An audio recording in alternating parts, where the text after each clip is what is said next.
Good evening and thank you for joining us. The Thunder Bay District recorded an alarming 40 new cases of COVID-19 today, bringing the active case total to a record-breaking 198.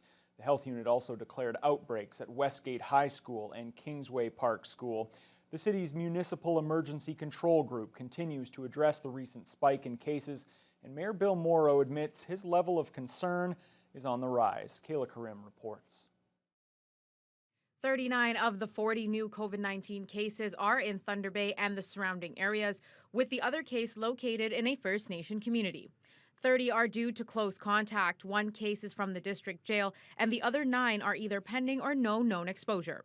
The 198 active cases represents a new record high for the Thunder Bay District, which remains in the red zone for now. Mayor Bill Morrow weighed in on the rising case counts. It's a concern.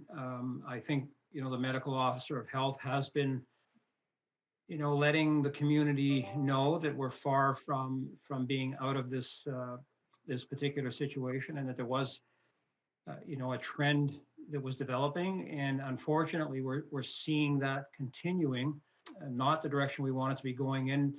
There's been predictions of a third wave for some time. I don't think it's fair to say we're in a third wave right now yet. But clearly the local trends are concerning. The city's municipal emergency control group continues to focus on the homeless population, especially during the winter months, as indoor spaces have limited capacity. Morrow says there are a significant number of community partners who are playing a role in supporting the vulnerable.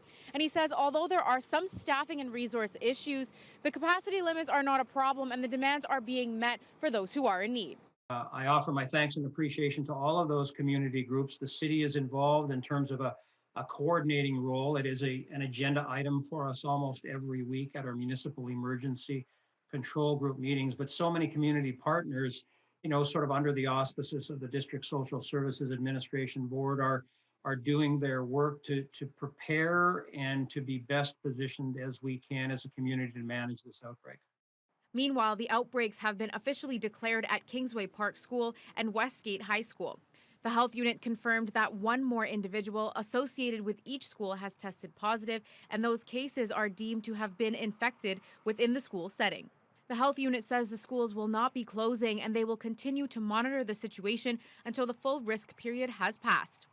Kayla Karim, TBT News.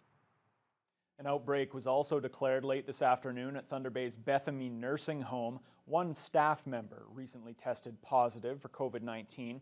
Now, the facility was part of the initial rollout of the Pfizer vaccine, but the health unit says the declaration rules for outbreaks remain the same, regardless of the vaccination status of the home.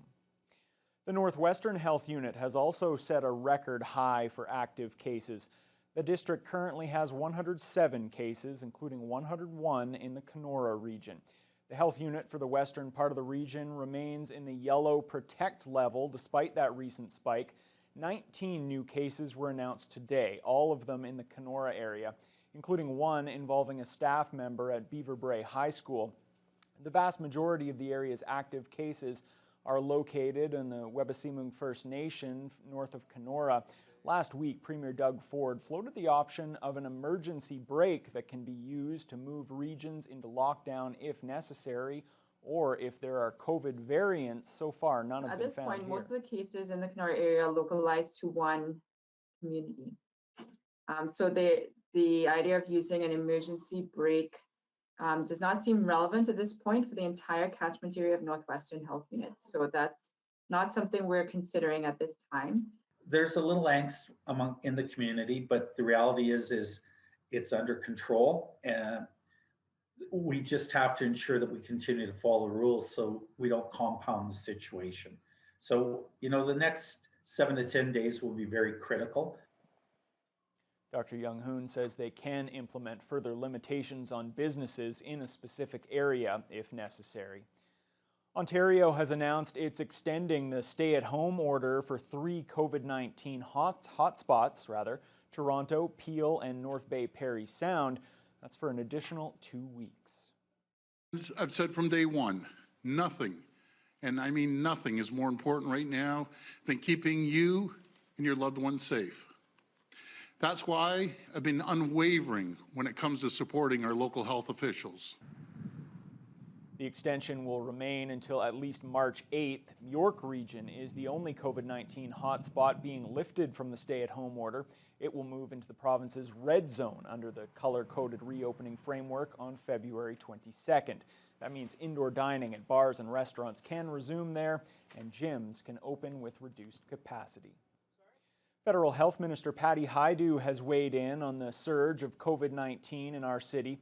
The MP for Thunder Bay Superior North echoes the concerns expressed by other officials that this spike could have dire consequences. Corey Nordstrom reports.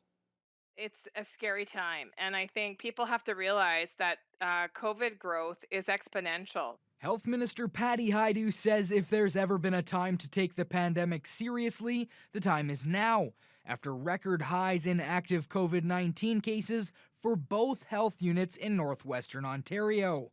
But a major reason for her fears are the region's capacity to handle more severe cases. We're also starting to see hospitalization rates rise rapidly, including ICU rates. And with a small regional hospital like Thunder Bay Regional Health Sciences Center, we know that it won't take much for that hospital to be in crisis. Health officials like Hajdu are betting on the effectiveness of vaccinations to help curb the spread of the virus. Nearly 2,000 second doses of the vaccine are slated to be complete in Thunder Bay before next Monday, and some are wondering if those with both doses will soon be able to travel or take part in activities currently being advised against. No, we're not there yet in terms of relaxing measures for people who have been vaccinated. What does vaccination confer in terms of reduced infectiousness? With that part, science has not quite come to terms with yet. There's a lot of research in that area. What we do know is vaccination saves lives. Corey Nordstrom, TBT News.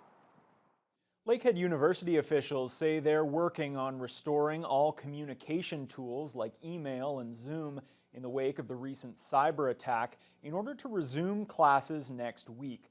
But no decisions have yet been made about modifying the school calendar. The threat was identified by the school's technology team on Tuesday morning.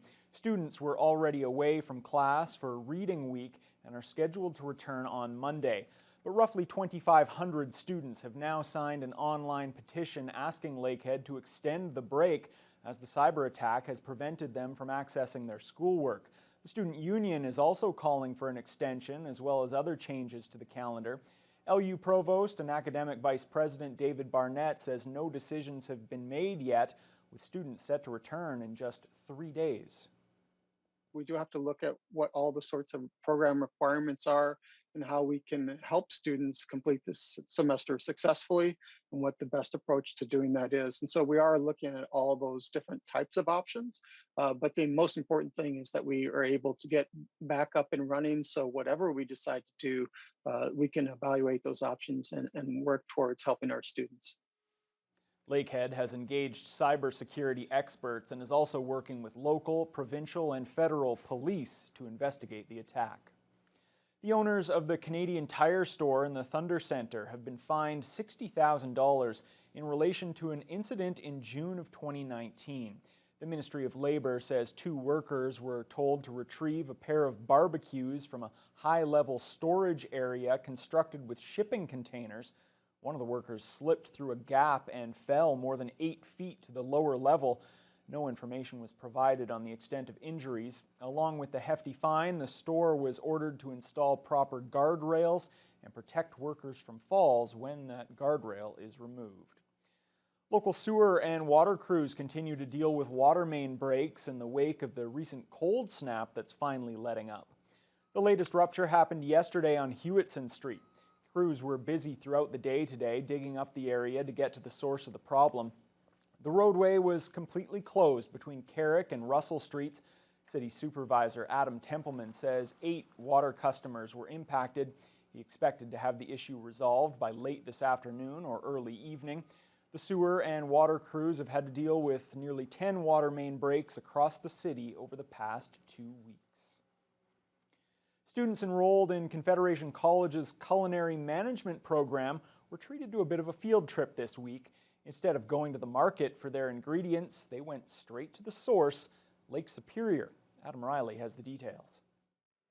It's a windy, snowy, desolate place, but 6 miles out into Black Bay on Lake Superior is where 24 students from Confederation College's culinary management program found themselves this week, searching for ingredients for their next dish, perch and northern pike. Program coordinator Ken Veneru says he has been working on a field trip like this for some time. Just to give them an experience of doing something different, something that we do in Northwestern Ontario. It ties into the culinary aspect. It ties into the Indigenous learning aspect of farm to table, to dealing with the resources we have naturally in Northwestern Ontario. One of those students was second-year Jasdeep Kaur, who almost landed herself one of the northern pike until she was beset with the luck of many, a broken fishing line. But she remained optimistic nonetheless. Actually, it is my first experience and it's a really fun. I'm enjoying. We right now caught a fish and we lost it. I think because of the first time, if I'll come again, for sure it will be better. Would you do this again? Of course, I love it. So I'll do it again. For the next time, I'm pretty sure I will catch one. Not one, more. Fortunately, the students managed to catch enough to make some fish tacos. While those dishes are often made using tilapia or cod, Veneru says pike and perch will make a unique local texture. The fish is going to be fantastic. You know, people sometimes are a little afraid of dealing with pike because it's a little more challenging to fillet, but we're going to show them the 5-fillet method and they'll have another experience of how to deal with fish in Northwestern Ontario. Adam Riley, TBT News. Well, Thunder Bay couple had an unexpected feline visitor this week, right in the middle of town. This video captured Wednesday afternoon on a security camera in the backyard of a Ray Boulevard home shows what appears to be a bobcat emerging from behind a building, then strutting through the yard before hopping the fence. Property owner Mel Fair says he watched the video 3 times to be sure of what he saw. Fair had seen everything from raccoons to deer in his backyard, but never a bobcat. While the sighting doesn't concern him, he does worry for others in his neighborhood. More concerned with other people. I lived in the country for years, so animals don't bother me. I had bears in the backyard, deer. I see it all the time. So it doesn't bother me. I just worry about the neighbors because some of them have no idea what this thing will do. While the experience was memorable, Fair hopes the bobcat doesn't return. Yeah. Rising temperatures bringing all kinds of critters all out to enjoy the weather. Fiona, it was a very nice end of the work week. Oh, it was gorgeous. Absolutely beautiful. Times a little bit more cloudy than others, but all in all, a gorgeous day. A low of -20 and a wind chill of -25 in the overnight hours, but we warmed up to -5 with a wind chill of about -10. So after what we have been experiencing for the last 2 to 3 weeks, this was glorious with winds from the south-southwest, 5 to 13 kilometers per hour. You could really enjoy it. Now, similar temperatures in many areas to the west, or similar in this area anyway, -10 in Fort Frances, -11 in Kenora, -9 in Dryden. As we head further north, the sunshine continues, -10 in Red Lake, -9 in Sioux Lookout, Pickle Lake, and Armstrong, so very consistent. And only a few degrees below normal for this time of year. But last night, this entire area to the west hit temperatures of -29 to -30, and that's not including the wind chill. So this has actually been a beautiful warm-up for areas to the west. Areas to the east experiencing similar temperatures right now at -8 in Greenstone, but the overnight lows were nowhere near what they saw to the west. Overnight, they hit about -16, -17. So it's been much more moderate to the east. Now, Marathon currently at -6, and Sault Ste. Marie matching that under partly cloudy skies. Tonight, we are going to see another cold one. Now, don't go into a panic. It's just this evening under partly cloudy skies. We don't have a whole lot to hold in any of the daytime heat, so it all kind of disappears up into the night sky. So temperatures along the ground going to drop down to -21 and a wind chill of -27 under partly cloudy skies. But after a cold night, temperatures are on the rise again tomorrow and even more so on Sunday. and even more so on Monday. And I'll have more details on what those numbers will be later on in the news hour. I'm glad to hear that, Fiona. It was nice to see that sun come out today and very nice temperatures out Gorgeous there out this afternoon. Well, the latest federal COVID-19 modeling shows that variants could be what drive case counts over the next few weeks. We'll have details as your Friday News Hour continues. A resurgence is very likely if people let go of the public health measures right now.